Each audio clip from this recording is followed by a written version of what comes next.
Montezuma to the shores of Tripoli. We fight our country's battles in the air, on land and sea. First to fight for right and freedom. On this episode of Cigars and Sea Stories, Mike and Bennett are sitting down with Mr. Greg Jumes, founder of Victor app. Greg is a fellow Marine, and he is joining us on this episode of Cigars and Sea Stories for a little bit of smoking and joking and tell us what the impetus of the app is, the origin, so on and so forth, and also how he wound up being a terminal lance. So, Greg, without further ado, welcome to Cigars and Sea Stories, bro. Thank you. Yeah, it's super nice to be here. Not with you, but here where I am, where you're not. I know, right? The remote thing kind of gives it a weird vibe, doesn't it? Yeah, dude, I've been catfished before, man. I got to be really cautious with how I meet people over the internet. Like really catfish, not like a little bit catfish. Like actually really catfish. Can you like really like met up with the person that turned out to be like a 50-some-year-old lady without a 20-year-old daughter. Wow. Yeah, it sucked. Police got involved. It was horrible. Anyways, maybe we'll meet up sometime later. Nice, hell. Right on. All right, cool. Yeah. That's a story that needs an ending. At least. Say. God. Yeah, we'll touch on that. Good I can Lord. trust you. Right? Yeah. Trust issues. So did trust issues go into the development of this app? Is that no? Okay. No. Actually, like all of I've gotten really trustworthy because I stopped caring about a lot of things. It's like, oh, if you're gonna lie to me, that's cool. I've gained enough intelligence and experience to know, like, hey, you could be bullshitting me, but I still am gonna find a way to like utilize some part of like this work that I've been putting into it. Like, if you go 3 months and someone like screws you over, it's like you better have something over those 3 months to use going forward in your life. Mm-hmm. Yeah, no, so, I understand. Yeah, definitely. Good stuff. So where'd you start with the idea or the concept as far as Victor app's concerned? Let's see. I got out of the Marine Corps in 2010, and I went from Camp Pendleton, California, back to Sheboygan, Wisconsin, which is my home of record, because I thought that, life would be awesome there. Because when I go home on leave for like 2 weeks, it's like super fun. I go out and drink with my friends and whatever. And I thought that'd be kind of like the same deal. Like, okay, this will be fun. I can start over here, and I have a community here. It's familiar. It's kind of like the same reason you go to a new restaurant, but you order like a familiar dish that you've had in the past. And well, in this case, that familiar dish was like rotten and not good and made me sick for like a year. And that sickness was depression and drug use and divorce. And it was just, a lot of stress and frustration and anger. And yeah, it sucked. So I figured out that going forward, I moved out to Denver, Colorado from Sheboygan in February of 2011 to live with one of my buddies from high school that said he was going to get me a job, making like $20, $25 an hour at the Hyatt downtown hotel doing valet, parking cars. Like, okay, cool. So I packed my car up from Sheboygan, moved out there, and turns out I ended up was making like $5 or $6 an hour parking cars at a hospital. So it was like quite the opposite of what was going on. Yeah. And the train, it sucked, man, because my car was getting repossessed. I wasn't able to drive it because I didn't trust getting pulled over and getting my plates ran or whatever. I couldn't pay for the registration. It was just it was awful, man. I passed out on my neighbor's porch because my blood sugar was low, and I'm not even a diabetic. I just didn't have any money to eat. So I ended up applying for a job with Triple Canopy doing force protection services in Kuwait at the army bases. Woke up the next day and saw I had an email from Triple Canopy with an offer letter. I was like, holy shit, like this is going to change everything. I'm going to go back doing the same kind of military work, security, force protection, standing post, searching cars, searching personnel. This is going to be good. And instead of making $1,000, $1,500 a month like I was as a Lance Corporal, I'm making $7,500 a month and living in an apartment in Kuwait. So turned the life around, got into about 4 years of high threat security contracting. No, I'm not talking about high threat security in Kuwait. That was more of just like a purgatory before I went on to doing the fun stuff in Afghanistan and Iraq. purgatory. We're just gonna make sure that we can trust you. Dude, God, Kuwait it sucks. It sucks so bad. Kuwait is like awful. Hey, well, it's better than Sheboygan coming from like the sausage capital of the world. Yeah, it's the bratwurst capital of the world. A lot of cheddar. A lot, but yeah. So I realized that I was on the path to what I thought was success, and all it was really kind of delaying the inevitable of having to transition. So I had an idea that, you know, what could I use and what would be good for me to be able to find out what the fuck's going on around me. And it didn't really occur to me until I was between projects in 2014 that I was just thinking with my buddies at a barbecue, like, hey, what about this idea? And at first it wasn't just to help veterans. It was just to find what is going on around you that can offer different services to different demographics of people that businesses could kind of capture to be like regular customers, but then also to see other people that are just as lazy and don't have shit going like I did in the summertime. Like, hey, well, I would like to know what the fuck's going on around me. So, okay, well, that got curbed because at that stage, like most people, you have an idea and you don't know how to fucking execute it because you either don't know anybody in your network or you don't know where to fucking start. So you just kind of bin it. So I ended up working on a job in Balad Air Base in Iraq. Actually, the same. I'll touch on that in a second. But was working out there for about 2 months, and the girl that I was dating at the time was like, "I can't do this anymore. I want you to come back to have a life, and you know this is hard." And I was like, "Okay." Well, that scared the fuck out of me because I didn't know. The last time I was transitioned into a new job, it didn't work out. You know, the drug use and like the frustration and depression, kind of like a little bit of PTSD in that. So I did it anyways, and I was working at a e-commerce corporation here in Chicago doing their intelligence gathering and executive protection details. And I started to see a different side of business and got to be around some really smart people and very influential people in my life that kind of like changed things around. And then I met Bunker Labs. They came into the job that I was at to do a panelist veteran discussion. And I figured out that I could do something other than just doing security. Right. Yeah, absolutely. I saw a ceiling there. Applied. Yeah. I figured out a way to find a new purpose. And that's what it came down to is I wanted a new war to fight.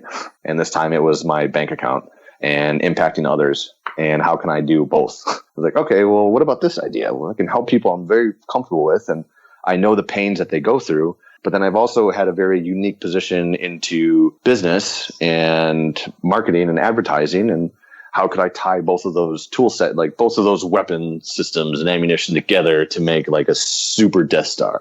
So right. Okay. I decided that veterans need 3 things that are important. It's community, health and wellness services, and career services. And I figured out a way to tie all those organizations, collaborate with them under one platform, and use the veteran demographic as their customers. It's like, hey, if you knew that there was 400,000 potential Victor users around in your city as a small business owner, why wouldn't you try to capture 10% of that? Yeah. Oh shit. Yeah. What if I told you that all you had to do was go through your items and find like a high margin item and give it at a discount or free, or pair it with an entree or another service, and you capture a regular customer. You don't just capture a customer that's looking for a discount. You capture somebody in that neighborhood that's looking to frequent your business. Now you have an opportunity as a business owner to upsell them and to turn them into ambassador of your brand in your neighborhood and supporting the local business and not like my hometown, Sheboygan, like it's run by Target and Boston Store and Best Buy and 2 Walmarts in this little fucking city. And that's ridiculous. Like small businesses can't even fucking thrive because they just get pushed out because their price points are too high and people are too fucking lazy and go, okay, well, I don't really care. I just want cheap. It's like, all right, well, how about we get rid of that? And maybe it's not just veterans that are going to change this, but if it's getting 10 more people a week into a small business, that helps with their fucking ROI. That helps with their profits. That can keep that business going. And a lot of these small businesses don't know how to market their services. They don't know how to advertise. They just think that if they have a business license and they're in the yellow pages, that someone's going to show up. It's like, okay, well, you don't have to pay us a lot. Now, let me ask a question, sort of. Question/statement.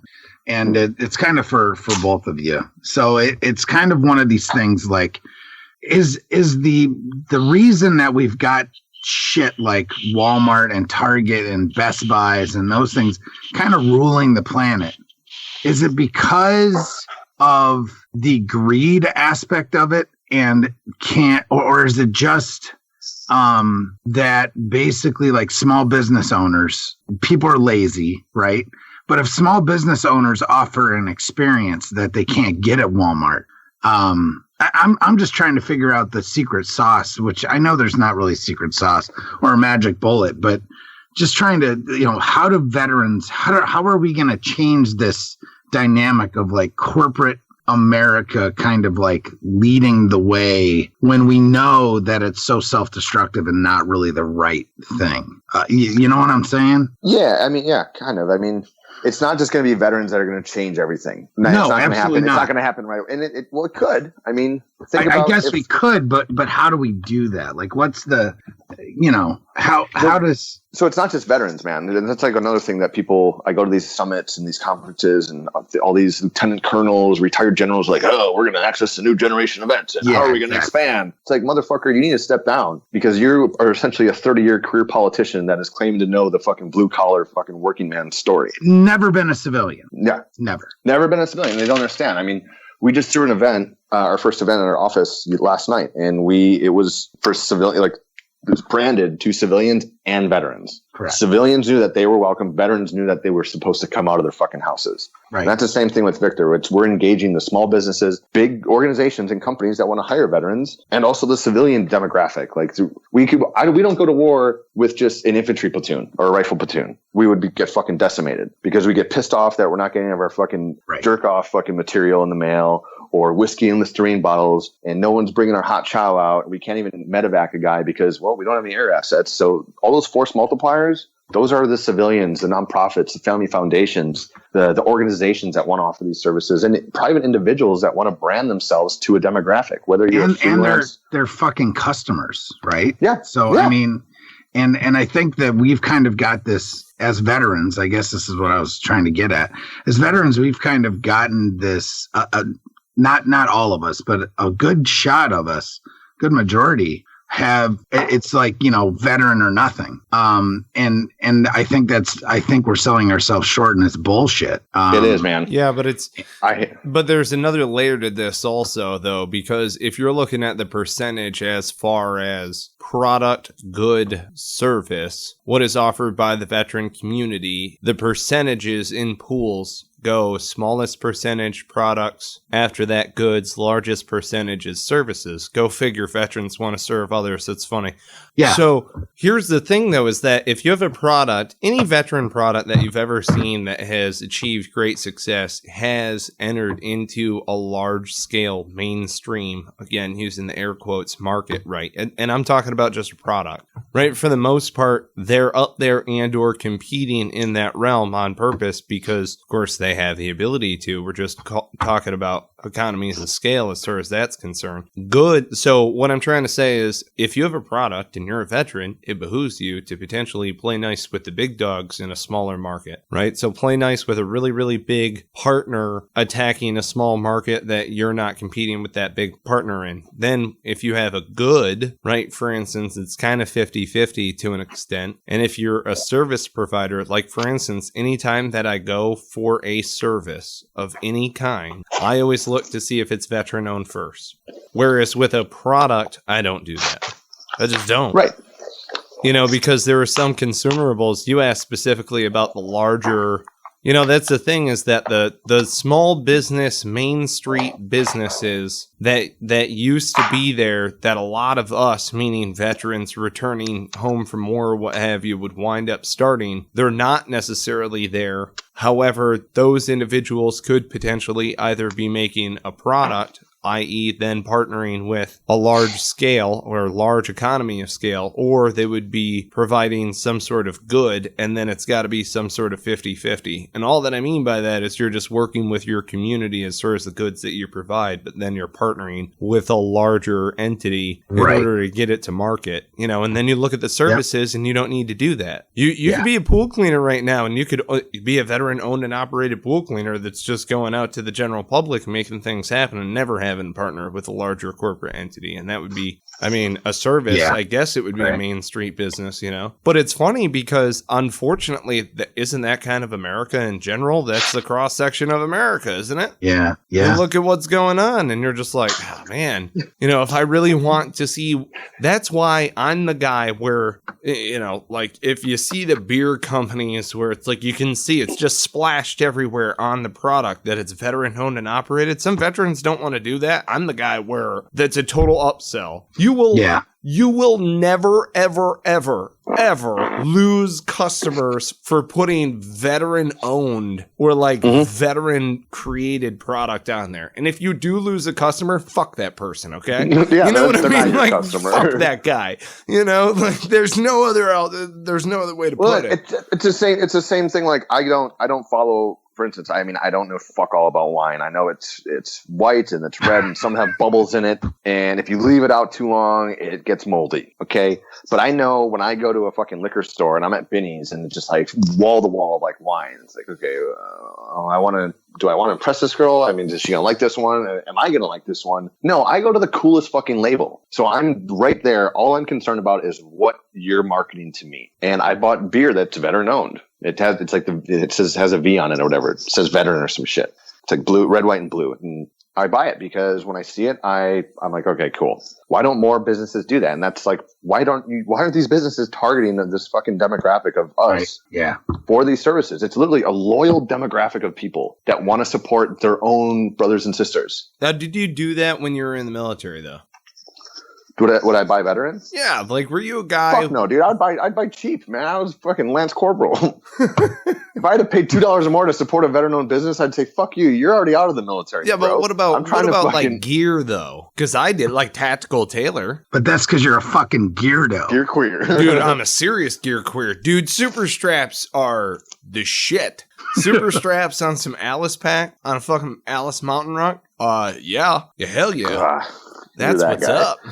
He is that guy. He's that fucking guy. Yeah. I mean, I bought like 2 cool kits when I got out, when I was contracting, and I was like, all right, this is cool. And then we were making big money, and these guys just like kept buying new gear. I'm like, you know, you're not going to be able to use that anywhere. Right. It's not like you can go home and like hunt with it on, you know? What are you hunting? Like, exactly. You're dangerous game, like the dangerous game, like homeless people, and paying or whatever. It's like, this ain't a Van Damme movie, y'all. Some Van Damage. I told Adam Bird that he and I were going to go hunting out in the Southwest wearing nothing but loincloths, and I was going to bring a laundry bag full of canned sides. That's it. Just spear hunting with loincloths, and I'm bringing just canned goods because we're without a P38 because we're gonna need sides. Right? Exactly. I'm just gonna with a knife. Yeah. It's a K-bar. Not a fucking sharp one either. Dude, we're gonna fashion spears out in the wilderness. I'm sure he's gonna go right for that. Adam seems like that kind of guy, right? Yeah, hell yeah. Hell no, he doesn't. We've already got it squared away. We're going to be fine. Oh, Jesus. That shit's going to be fine. Let's go hunting for javelinas out in the desert. I went to victorapp.io and I've already scoped it out. Okay. We'll connect you to the local guides, the loincloth makers. They're small businesses. Some are actually Indians, so we're actually supporting some Hopi Indians. Yeah, God, let's get them in here. Yeah, and we're listing them for 6 months for free before we launch. So they got a great deal on it. If there's some Indians out there, I'm gonna get some beads in my beard. See, I won't do the flowers or like the weird glitter, but maybe some beads. You know, like Jack Sparrow. Head back up to Massachusetts and get yourself some wampum in that beard. You and the fucking wampum.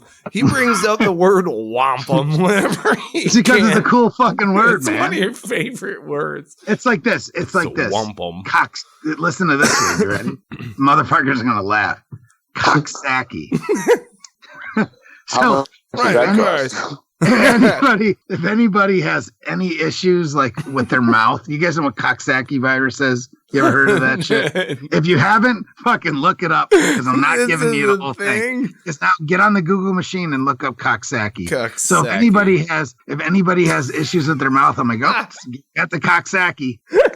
Is it spelled just how it sounds? Oh, yes. No. C-O-X. That's C-O-X. Cox. Yeah, that's like that's what I totally meant. Like coxswain. That's Oh, another. man. That's so good. Coxswain. I'm a fucking coxswain in the Marine Corps. Oh, Jesus. Well, this doesn't sound fun. I don't want to get this. No one wants to get It's not fun at cocksacky. all, but it's a fucking good word. That's all I'm saying. It's funny. It is. Blister-like rash. Yeah. Ugh. In your mouth. Yeah, Ooh. don't Don't look like at image. Whatever you do, don't click images. That's why you make her wear a dental dam. kind of want to click images. Dude, you're the hype man during like annual training. Like the guy like, oh, did you see that? Did you see the warts on that? I'm the guy that the shittier it got outside, I was out there like running around like a fucking badass fucking idiot. Like, let's go. Let's do some fucking training. Fucking raining. We're training. That fucking guy. That was me. Because the more I got more motivated, the more suck everyone else is feeling. I was that guy. I apologize. I'm the guy. I apologize for my transgressions. I'm the guy like wishing cocksaki on your ass. That's right. That's what I'm hoping for. I'd be like, you get some cocksaki. I'd be like, get your ass out here. Let's fucking do this shit. Fucking doing some wedge movements through the fucking woods when it's like a hurricane out. So I'm looking at these pictures. I mean, so say like a friend of mine had something that looks similar like this. What else could it be? A friend of mine. Because he's is he close? There might be some other people that might be kind of concerned about what these may be also. You might want to start a list, bro. Yeah. And if this is fun. Man? What the fuck do you have? I've got cocksaki. I got it from the VA. That's right. Absolutely. Along with a good case of Legionnaires. Yeah. Oh, great. God. It won't leave a mark, I promise. They let me keep my needles what would a chick even say if you were like, she thought you were leaning in like herpes, chlamydia, like cocksaki, like cocksaki? Cocksaki? What? You want to hope that she doesn't know what it is and she thinks you're talking sweet to her. That's sweet. You want some of it? You want some? I don't know. That's up to you. That's for you to deliver it. I'm not there. You have to know your audience and how it should be delivered. Because I'm sure if you're fucking smooth enough, you can pull it off. Mike and Greg, you guys want some cocksaki? Let's go back to my house and let me show you a little cocksaki. Okay. It sounds fun. Bennet's wearing his all-weather coat right now. And nothing else. Is like PT belt. PT belt. And his glow belt. My fucking glow belt. Yes. And maybe flip-flops too. Go fasters. Yeah. For the flashing. Yeah. Anyway, tell us about Victor app, Greg. Yeah. Oh, hey, what's up? So Victor app, we have designed a mobile platform to essentially serve as a central tool, the one-stop shop for veterans, service members, and their spouses, and their one-degree family members to kind of identify what's around them. Now, we didn't want to just kind of pigeonhole ourselves with active duty service members and veterans because, I did some serious time overseas, and I know my mom lost a lot of sleep, and I know my sisters were worried about me as well. So we tend to forget about, there's veterans that, you were downrange, and whether you were at the green bean all the time or you were out, beyond the fucking wire for most of your pump, people beyond just your individual self had to go through some shit. And it's we want to open it up because it helps the small businesses in the community by increasing their reach of gaining customers to come through their doors. And it also kind of engages a civilian side of the house as well. So we focus again on community health and wellness and career services. So on the community side, we want users to be able to identify veteran friendly businesses that offer a discount, a free product, an event or activity or a job opportunity. But you can also find other veterans within that city. Say you used to go fishing all the time and your time off when you're out in Camp Pendleton, and now you're transitioning. And that actually is going to be something that's kind of important to your happiness and your mental well-being if you can kind of replicate that community when you move on in your life after service. So we all know that around these military bases, they're pretty military friendly, right? you know where to go, where you can get a discount, all that stuff. Well, why shouldn't you be looking for a community like that when you EAS or when you separate? And that's that's exactly what we want to do, is be able to show these service members where they can go to keep their level of happiness, to keep things somewhat similar to where they just left, because it is a fucking major, major change in your life. And without something similar to remind you of, or just keep a level of continuity, you can go fucking haywire, man. You don't have that left and right lateral limit. So again, on the community side, businesses that are veteran friendly, volunteer opportunities in that community, whether it's urban warriors at the YMCA here in Chicago, or maybe it's doing ruck marches, or maybe it's helping out at a fucking homeless veteran soup kitchen, or maybe just a homeless soup kitchen or whatever it is, because it's not just about veterans, it's about your community. Yeah. But then also find housing. So if you're moving from Camp Pendleton and someone's coming from Pensacola, Florida, and both of you got Chicago as a city that you should move to based on what your preferences are in your life after service, and maybe instead of just getting your own apartment or trying to find a roommate here on Craigslist, you can find another veteran who's also looking to move to the same city within the same time frame as you, to have a battle buddy, because that's something extremely important. When you leave that tribe mentality and you're on your own, you feel like you're on your own. You feel isolated. And you may say, I have my friends and family here, but at the end of the day, you wait 4 weeks, wait 5 weeks, wait 2 months after you get out, and you start to see how different things really are without someone to actually talk to. Yeah, definitely. Yeah, so on the health and wellness side. Yeah, sorry. What was your MOS in the Marine Corps? I was a 0311. I was a rifleman. Battalion, 1st Marines, Alpha Company, 2006 to 2010. Corps. Yeah. Where'd you do your overseas time? We were in Anbar province, 2007, 2008. We operated out of Camp Habania, which the battalion operated out of. Oh, yeah. We held down ECP 5, which was right before Blackwater Bridge going into Fallujah. It was a control point that we ran. Our company, QRF, I was on the MAP platoon, so to speak. It was just a mobile section within our platoon that supported the company.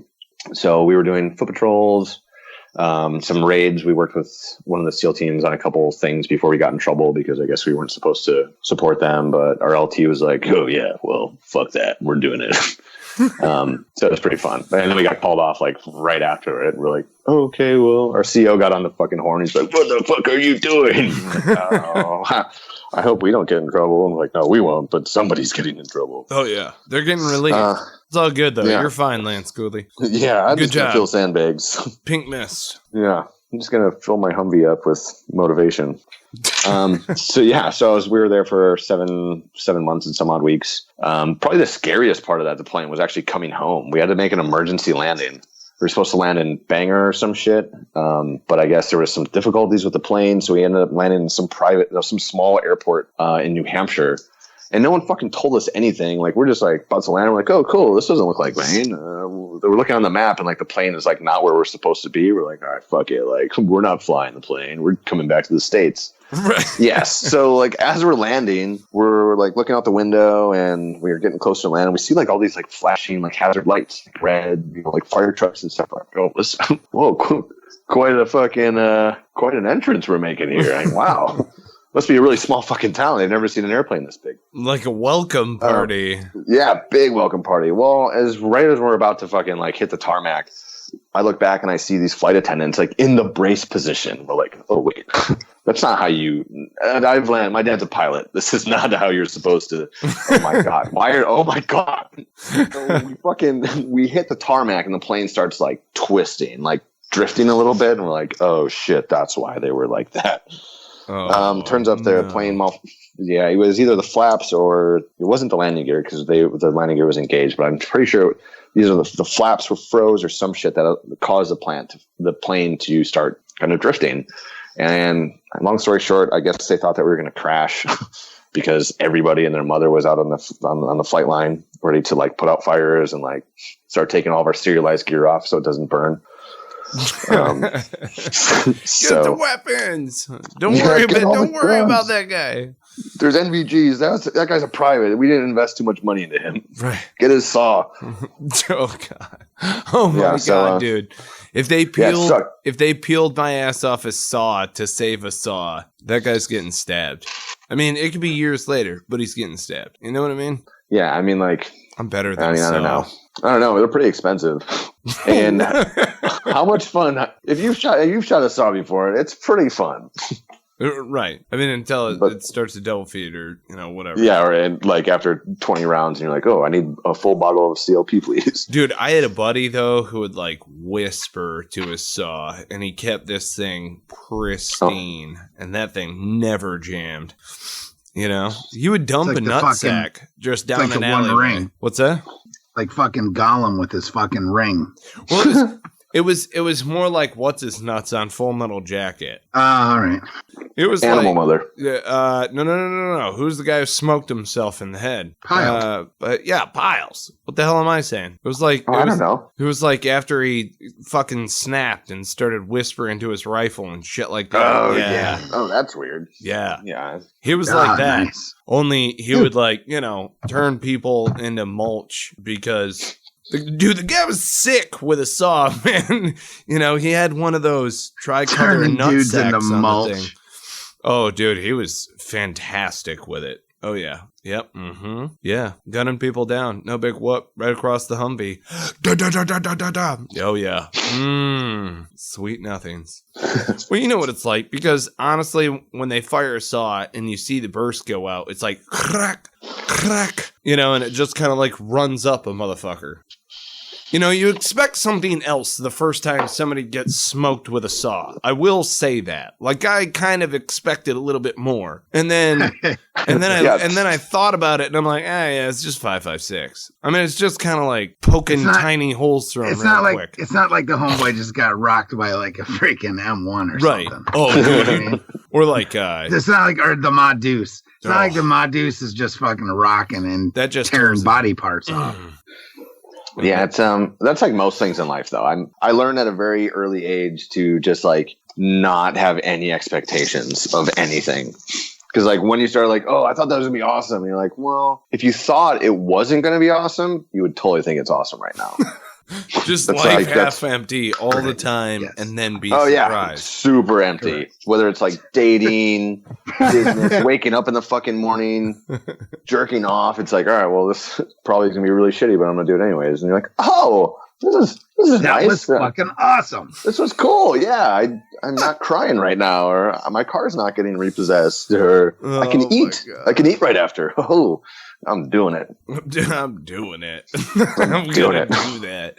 You ever looked at something like I did this honestly coming off patrol or whatever, and I swear to God, I will hug a fucking cook because I've come off patrol or out from OP or something, and I'm like, I don't give a fuck, man. I just want hot chow. Like I don't give a shit. And you just sit down at a plate of whatever it is. I don't care. At this point, you're just hungry as shit, and you've been eating MREs and trying not to, frankly. And you're like, oh, I'm gonna fucking eat you. It's like that first cheeseburger when you get home. You know what I mean? Oh, Dude, yeah. We flew through Kandahar on the way home, and they have a TGI Fridays. Yeah, they had the whole boardwalk. Right. Yes. The boardwalk. Yeah. And the Canadians are playing hockey out there and shit. Yes. I bought a Schmedium Harley Davidson t-shirt at one of those, Haji shops. Schmedium. Dude, I had one burger. Well, not even. I had like half a burger and it owned me. And then that air raid alarm starts going off. Incoming. Right, exactly. And I'm like, what the fuck is going on? So just my team and I are now sitting in a TGI Fridays because everybody else is like ducking covered out the door. So we walk outside and there's a couple of, I always just call them lightning bolts, but it's the SF guys because I didn't know what the fuck they were. And so I'm like, the lightning bolt guys. The lightning bolt guys. Right, I just didn't know that. I'm like, who are you guys? Zeus. And they're like, we're SF. And I'm like, oh, all right, cool. Right on. Can I borrow that light? And then you sit down and smoke a cigarette with them. You're like, where is everybody? Where are they going? And it's like, oh yeah, it's like an air raid or something. I don't know. They're getting fucking mortared or something. Whatever. And so we just like sat down and smoked and joked for like, I don't know, 20 or 30 minutes. And then everybody came out of their hides or wherever they were. Dude, everybody, they all just run and scurry into these bunkers. And then they, like, if it's coming for you, it's gonna hit you. You know what I mean? You don't want to die in a stinky, disgusting, filth-ridden, sweaty bunker with everybody else. Fuck that. I want to die smoking a cigarette with some SF dudes. With lightning bolt guys. It was the lightning bolt guys. And I'm like, what are the lightning guys? Bolt guys? And my buddy, dude, one of my buddies was like, I don't know, Green Beret dudes. They're the A-team dudes. Like, he said it like that. You know, because how many times are you like, what are the Army guys doing? You know what I mean? Like, I do. I actually do know what you mean. And that shit is fucking hysterical. Like, half the time you can't even keep track of what they all have a unit patch. Everyone's got fucking candy all over their uniform from some kind of fucking underwater basket weaving school that they went to. I mean, or whatever, you know, Pathfinder, fucking airborne, air assault, fucking EIB, CIB, fucking all these different things, which is fine. It's awesome. You know what I mean? It's pretty cool, but it's just badass. But if you're a jarhead, you don't know what the fuck that shit means. I remember when I went to Fort Drum and I reported in. See, that's something, Greg, if you didn't know, I switched to the dark side. In 1998, I went to the Army and became a 10th Mountain Soldier. Yeah, but okay. Are you a real soldier? But like, in all fairness, though, they're not going to give you back E4 and they're not going to give you 0321. That's just not going to happen. Or whatever your MOS was before. Right. It was 0320. Well, 0321 wasn't a primary MOS yet. So, yeah. But anyway, either way. Damn, you're old. Yeah, I am old. He's old core. Grandpa Old Bennett, core. tell us about the old core. Shut up, motherfucker. Did you start your cover? Yes, actually. I did not very much, though, because I wore my camis in fucking garrison like 2 weeks out of my entire career. Right. So. You're in like chonies on the beach, rocking boonies the whole time. That's right. Fucking, that was 95% of it. Wearing UD t-shirts, and Israeli combat boots, bitch. That was awesome. I bought a pair of UD t-shirts just so I could be cool. Yeah, man. They're fucking, especially when you got big nuts. I don't. Just they're like weirdly small for my size, which is good because like I don't have to worry about like I can cross my legs whenever the fuck I want. Right. And it's comfortable. People question who I am, and it just gives me more fucking ammunition to be weird. It makes everything else look bigger. Yeah, you don't need big. Yeah, exactly. You don't need big balls, man. They're just there for purpose. Right? Why? You know what those choni shorts always remind me of? Do you remember that show Flipper? Yes. That's what that shit always. And then you start talking about Dolphin Frank, where you had shorts with like a belt on it, right? With the like, it's just weird, right? Yeah, and I was fashionable. You had fucking belt loops, didn't it? Yeah, but it was hysterical because the fact is that they made us wear that shit. It was just kind of fun. Anyway. Oh yeah, when you have to wear it, it's not cool. No. Nope.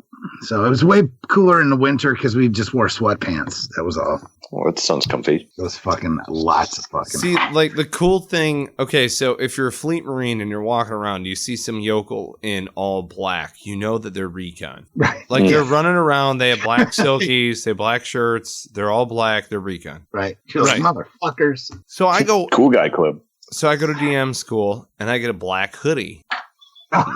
with gold on it, right? So I'm walking around. So I'm PTing that morning, boots and utes, and I remember there it is. Drink them back.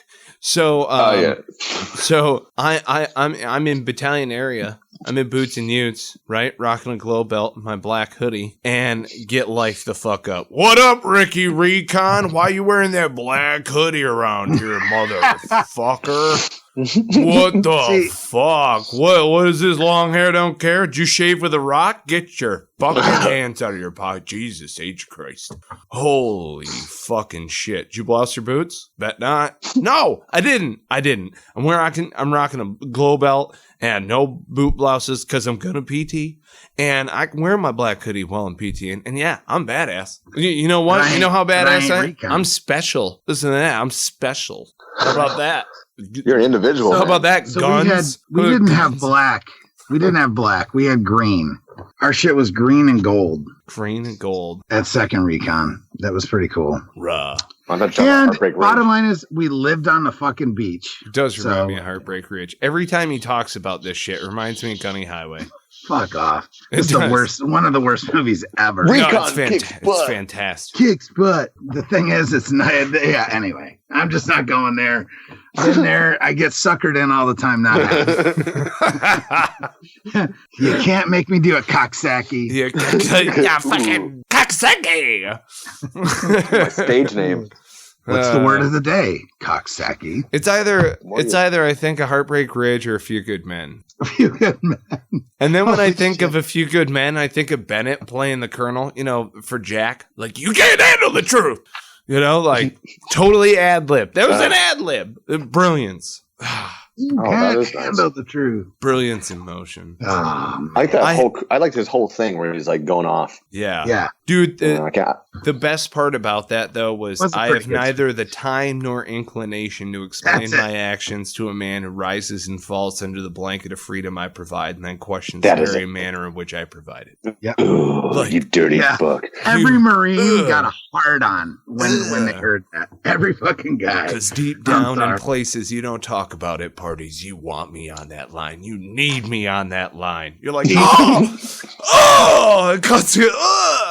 Can't handle the truth. You're goddamn right I did. Do it again. He fucking said it.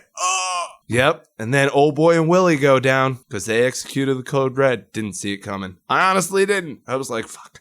Yep. Not even an OTJ? No. Or an OTH? No. Executed the code red. The code red. Shit. That's some funny shit. Dude, that's like a who's who. That's like a smattering of stars through Few Good Men. You know what I mean? Dude, one of the greatest lines that no one ever quotes is when they go down there and they show up in their dress uniforms. And he's like, you come down here in your faggoty dress whites and try to tell me how to do my fucking job. You're like, oh my God, dude. Holy shit. He fucking said it. Like, right, exactly. Like, no love for you, motherfucker. Like, oh God, it was so good, man. It was just so good. And of course, like, people are like, what do you watch for motivation? I'm like, well, a J.O. to Full Metal Jacket, but A Few Good Men. It's pretty sweet. That's my weeknights. That's it, right. Oh, so Lord. another good scene, which I always liked from a Marine movie, is that fucking movie. Samuel L. Jackson. Samuel L. Jackson was in it, and the white dude at the embassy. Rules of Engagement. That's what it's called. And he's like, waste the motherfuckers. in his fucking perfect Pulp Fiction voice. Waste those motherfuckers.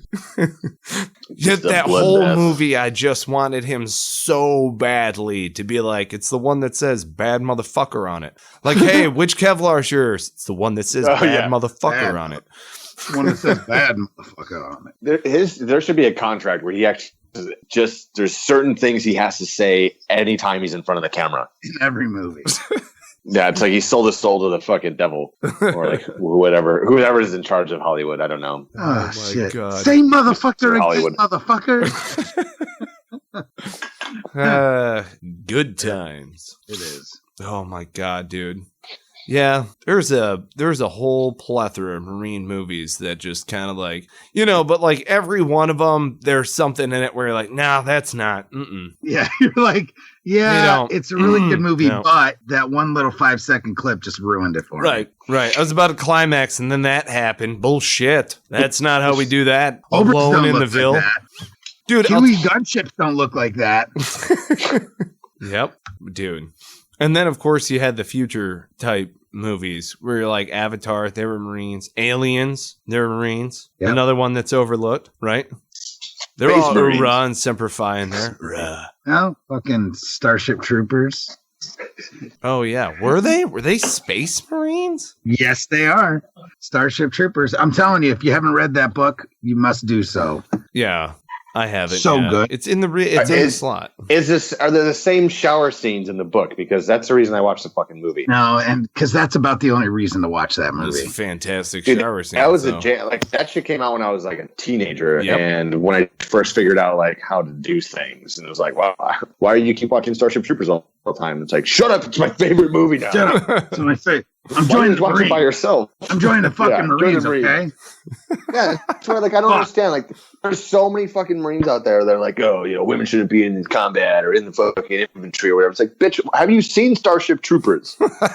That is where we're fucking going. And if you're not cool with co-ed showers get the fuck out of my Marine Corps. Damn straight. Fuck out of the Corps. Get out. There's a silver lining to this, and everyone's like too fucking concerned with how big their dicks are to go, oh, well, this is not a good idea. It's like, well, okay. I know you don't want your homoerotic Marine Corps to go into something more co-ed. There's a silver lining to this. Like, he's debating it. Like, all right, Chance, listen. There's a silver lining to this. There is the possibility that we're moving towards co-ed showers. It's not going to happen immediately, but listen. It might be a decade or two. Think about the recruiting tactic. Think about the government is like doing psyops on like, hey, how are we going to retain our numbers for the next 20 years? Tell them they're going to be able to shower with other people. I don't know. It's kind of ballsy. What do you think, sir? Right. I think I would stay in for another 20 years. Good. He just keeps cross-decking. Yeah, he's really pushing this. He just keeps cross-decking. Ah. I love it. He must love war. Yeah, that's what it is. That's what it is. Yeah, he just doesn't know how to talk to women. Oh, my God. Shit. Oh, dear Lord. Well, there you go. Check out victorapp.io. Victorapp.io. You can search us on Google. Victor App, LLC, Victor App, Veteran Victor, Victor Veteran, whatever combination you want to look for. Find us. Check us out on Facebook. Tweet us. Don't send us any nudes yet because it's his actual company. My personal profile is very easy to find. No chicks. Greg Jumes, class act. Classy guy. No, I'm pretty classy. I'm a pretty wholesome dude. No, I'm weird as fuck, actually. Pretty much. It's been a wild ride. Right. Let me just backpedal out of that real quick. Yeah. Let me just extremely fucking over the just. It's hard to identify people like, hey, I don't understand. Like, you're not like another veteran I've ever met before. I'm like, why? Because I don't talk about being a veteran all the time. I don't talk about like what I did on patrol or anything like that. Like, I'll tell you a funny story about how I sat in a big pile of shit in a porta potty that my fucking interpreter ended up like just kind of squatting over it in the middle of the night. And then I sat and like, that shit sucked. Like, at the end of the day, like, life is about being funny. If you can't laugh at yourself, you can't laugh at other things, you're gonna have a really fucking hard time. Okay. So yeah, that and combined with helping people, I think if you can make people laugh, you can help in other ways too, because you never know what the fuck someone's going through. You never know the person you're talking to. And if you try to impress them, you're usually going to fail. But if you try to make them laugh, they're going to at least give you a sympathy laugh. And go, and that's why we do Cigars and Sea Stories, my friend. There you go. That's what it should be about. It should be about. I mean, one of the things like I've noticed, like talking to a lot of veterans as I like do my market research and stuff, and just watching people online and people either trolling or just being super like boisterous about like their beliefs and their views. It's like, listen, I mean, you came from a demographic, you came from a tribe where everyone around you was the same. And then you left that tribe and you went into a whole new side of the world. I mean, your peers are the same age as you, but they were in college. They went home on the weekends to do their laundry at their parents' house. They went to house parties. They went to conferences. They went to whatever the fuck that their college was doing. But you were in the fucking field. You were PTing with people that were just like you. You were telling stories about how fucking cool your last patrol was to the people that were standing fire watch or post while you were outside the wire. People that would be impressed by your stories. Talking how Saw turned somebody into mulch. Yeah, exactly. And like, that's a perfect example. Like we were talking about. And people hear that and they're like, wait, what? Yeah. And that's like that. There needs to be some sort of like, hey, just like an entertainer. And if that's the thing you're trying to do, you're trying to entertain somebody in that conversation or that discussion. But if you've ever watched a comedian fail on stage, it's because he doesn't know who his fucking audience is. Like, if you can't identify who you're talking to or who you're talking with, like, you just take a step back. And that's the hardest thing I think that people in general have, is the ability to just listen, because people get uncomfortable when they're in certain situations. A lot of people run their fucking mouth because they're uncomfortable. Just they that awkward silence, they feel like they need to fill it. And veterans, I think, need to just kind of, especially if you're transitioning, not veterans that have been out for 5-10 years. And if you're still talking about your glory days and you've been out for 10 years, like, you need to reevaluate your fucking life, because you should be having present day glory days and not your patrol from your Uncle Rico days when you almost went pro, but you got cut from the fucking high school football team. Like, no, leave that shit to Bruce Springsteen to sing about your fucking glory days. Save it for Cigars and Sea Stories. Yeah, exactly. Save it for the people that like want to assimilate and identify with what the fuck's going on. Like, there's a time and place for everything.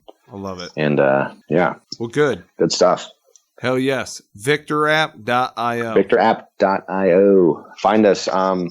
yeah, follow us. I mean, we're doing some good stuff, man. Things are starting to take off. We're currently in development right now of our minimal viable product that we'll be launching here in the Chicago area. It will be available for download on the App Store and Google Play Store, but the community-based is at the moment will be limited to the greater Chicago area. There will be opportunities to identify online businesses that are offering some sort of veteran discount or veteran initiative, along with nationwide corporations and organizations that are looking to hire veterans and push their veteran initiative. So even if you can't find a discount in your area, there's still going to be some way for you to find some value in what's going on.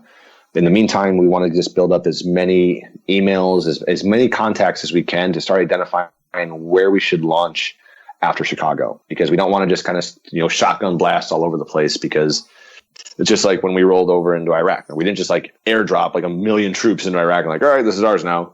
Sure. All right, well, we're going to take strategic locations, and you have to own your battle space, so to speak, and know your entire demographic of who's in that AO before you can expand outward. So, yeah, it sucks that we're not doing the whole regular startup thing where, hey, we're going to launch this and everybody can have it. And then you run out of money and then you fail with a great idea and no one's going to fund you ever again. Nope. We don't want that to happen. My man, you're doing it right. Yeah, you got to. And we have Great Lakes Naval Station right up the road here. And that is, I'm sure you know, the biggest naval training station for whatever reason. It's in the fucking Midwest, but, the Navy is on the fucking ocean, I guess. But anyways, it allows us to capture all these recruits and these family members that are going through here, and kind of the active duty service members that are in the area as well, along with the VA hospitals. So it's a pretty big user base here in Chicago. We've identified approximately 400 Victor users. That's veterans and their 1 degree immediate family members, brothers, sisters, fathers, mothers, to be able to utilize this product. So we're looking at a pretty big reach that we're going to be able to access here and start engaging the local communities and start stimulating that local economy. Cool. And hopefully we can kind of start changing the whole tempo of what it means to actually support your local businesses. And that's the thing too. Like, we're supporting veterans, obviously, but there's more that goes into it. And that's that local business owner that's trying to get more people in the door so they can feed their family, and maybe they can hire some more people. I mean, if you hire a veteran who's on unemployment, you receive a tax credit between $600 and $9,000 based on their service connected disability on top of that. Mm-hmm. Like, that's massive. Yeah. So we not only say, hey, do you want to offer a discount to a veteran? They go, well, yeah, we'd love to do that. It's like, well, there's more value to it. Like, we can actually, give you a larger return on this investment, to where you hire one veteran, regardless of their service connected disability, if they're on unemployment, you're getting your money back. You're starting at zero. You've paid for the marketing fee, and now you have a qualified candidate that's going to keep coming to work on time. Right. Maybe they don't, but not every fucking veteran is punctual. Like, I have friends that sleep until like 2 p.m. I'm like, what the fuck are you doing? Like, well, I don't know, man. I just gotta sleep. I just can't sleep. It's like, well, okay. Well, maybe you should be working 3rd shift. Okay, this is fine. Maybe we can find another job. So there's always options. Right. So there's always options. Rock solid, dude. That's fantastic. Hell yes, brother. Yeah. Keep adding value to the world. This is a fantastic idea. This is wonderful. Check out Victor App at victorapp.io. Huge thank you to Greg Jumes for coming on Cigars and Sea Stories. Also, a huge thank you to Heroes Media Group. We are proud to have them as a sponsor. We are proud members of Heroes Media Group podcast network for veterans. Check them out. There's a whole bunch of shows. It's growing like crazy. It's awesome. Also, huge thank you to veteranslist.us. Get a featured membership on there. Get noticed. Get the support you deserve as a veteran business owner. You can get half off a featured membership by typing in discount code Cigars and Sea. Again, that's 50% off, half off a featured membership on veteranslist.us. Type in discount code Cigars and Sea. Greg Jumes, thank you so much, brother. Really appreciate your time. Thanks for coming on Cigars and Sea Stories. Yeah, super appreciate it, guys. This is great. I've done a few podcasts, and this is probably one of the more fun ones. It was good. Nice. Really like it. And it's not live, so it's like nice. It's great. You guys are awesome. Hell yeah. Tremendous. You're the best. December 5, bro. Appreciate it. Take care. Yeah. And on that note, we cue the music.